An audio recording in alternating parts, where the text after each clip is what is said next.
Hi, I'm in my car because I don't think I can really talk about this in my own apartment. Well, first, I don't really want to vlog in my apartment because my roommates are sleeping. And also, they've heard about me talk about this a lot. I just want to turn to a different community about my debt. Like many Americans, I have a shit ton of student debt. Not as much as some people, but to me, it's a significant amount of money. I've never had this amount of money ever. It's hard to fathom even being able to pay all of it off, but I am actually halfway done. That number is $42,806. And you can see that I started paying that off in late October of 2018, and I am only halfway done. Which means that I have paid around $21,000. I'm going to tell you how I got into debt, what I'm doing to get out of it, what caused the push to really get me to start wanting to be out of debt, and kind of some resources that I'm using to help me get there without losing my goddamn mind. Cheers. My debt journey began with school. My parents thought they were going to be able to pay for my college. It was something that my parents had always wanted for me and my sister. Now, again, I'm not saying that because I'm still mad that my parents weren't actually able to pay for my college, because that's not true. I'm upset at the way the system is put into place to actually prey on young people to make a decision that will impact the rest of their life when they're like 16 or 17, and then literally get them into so much debt that they spiral and can't get out of it unless you're really lucky, or you already have wealth, or you're choosing a career path that will eventually let you get out of debt 10 years down the line, like a doctor or a lawyer. My parents eventually realized halfway through my college career, I studied psychology and French, by the way. They realized halfway through that they didn't have the money to pay for it. So my parents had a frank discussion with me and my sister that we were gonna have to pay for some of our college expenses. That being said, I was still not told a dollar amount. Actually, that's a lie. I was told around $10,000.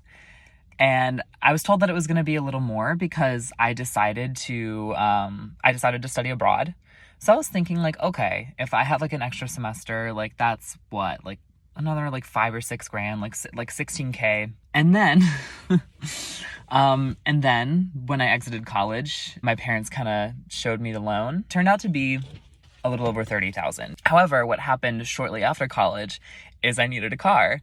If you don't live in a city in the US, I live near Washington, D.C., but I live in a suburb, so I still need a car to like go around and get groceries. I need it to be social, be with my friends, and just take care of my, honestly, daily needs. I was always used to having like these really like tiny, like shitty cars that lasted a year to 2 years. But now that I was buying my own, my parents recommended, hey, like you should really invest in a car that you're not going to have to upgrade like 5 years down the line. So I invested in the car that I'm in now, which is a 2014 Ford Focus. I was not ready to pay an extra $10K. I had to take out another loan. The interest rate on that loan was pretty low because I took it out with Navy Federal because I have family members in the not Army. I had a family member in the Marines. That's how my total debt got to this number again, 42K. I didn't actually look at my student loans right after college because you have obviously that 6-month grace period. I was working my ass off to find a job, which I did. But the salary of that position, I was working as a project manager for a translation company. That work, that paid $37,000 a year. And I don't know if you guys are familiar with the Washington, D.C. metro area, but $37,000 a year, you can't live on that. I could afford rent, and I could afford very little things for myself. I bought new clothes very occasionally, and my hobby was actually ice skating. So that's really expensive. That being said, it was worth it because it was exercise and it was helping me like get out of like an office setting and just like activate my body. So I counted that as a good investment. Really, those were the only things I could do for myself, was like pay for groceries, go skating to get my exercise, and like occasionally buy new clothes. And that was before I was paying off my debt. So eventually when that grace period ended, I realized the minimum payment was like almost $200. For my student loan, it was like $200. And then, I mean, for the car, it was like less than $100. So I was paying about $300. That there went like my occasional spending money. I felt completely trapped and consumed by this mountain of debt. And I realized that I did the actual calculation of how long it would take me to pay off that loan, because they also tell you, because mine was a federal loan. So they actually are required, I think, to tell you, like, you know, if you do this plan, you're going to pay these off by this date. It was going to take me till 2040. Until 2040 to pay off all my loans doing the minimums. Like, that would follow me into, like, being like middle-aged. Like, no. I felt really helpless at first, but I just like desperately started searching for people that had paid off their debt. And that's when I came across, you know, the king, Dave Ramsey. I mean, I got a reality check. I got a huge reality check once I saw people that were hustling and paying off their loans like really, really aggressively and really fastly. And I just said, like, yep, like, that's it. That I have to do that. I just made a game plan. I started paying, I think, like $500 a month on my car, and I stopped really doing anything for myself, which is not really healthy. And I did eventually make some adjustments to Dave's plan, but I did do baby step one. I made an emergency fund of $1,000, and then after that, I did start paying $500 a month towards my car. The minimum towards my student loan, which was again around like $200. So I was paying $700 a month towards my debt. Oh God, that sucked. Living on $37K and $700 a month going to what felt like just going down the toilet. I started that actually in March of 2019. I started paying off debt again in October of 2018, but I didn't actually start this plan and like really start aggressively paying off my debt until March of 2019. Eventually I paid my car off. It took like 10 months. I think I paid it off in December of the same year. So it was my Christmas present to myself, which was really cool. I then had $500 that month to be able to actually buy Christmas gifts for everyone. So that was a good that was a really good way to end my year, and it was a really good way to like bookend that chapter of my debt journey, which was awesome. That was 10 and a half grand that I was done with.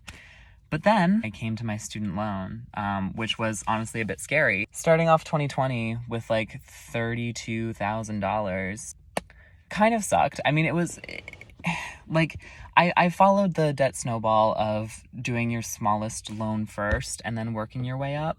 I think that was the best way to go for me, because psychologically, just like paying off that car, I think was really advantageous for me, for being like, yeah, here's this goal that you had and you completed it. Like, you stuck to your plan and you completed it. And that was really rewarding. I am glad that I paid my car off before my student loans. It had a higher interest rate anyway than my student loans, so it made sense in either way, whether you do the debt snowball or paying off the largest interest rate first.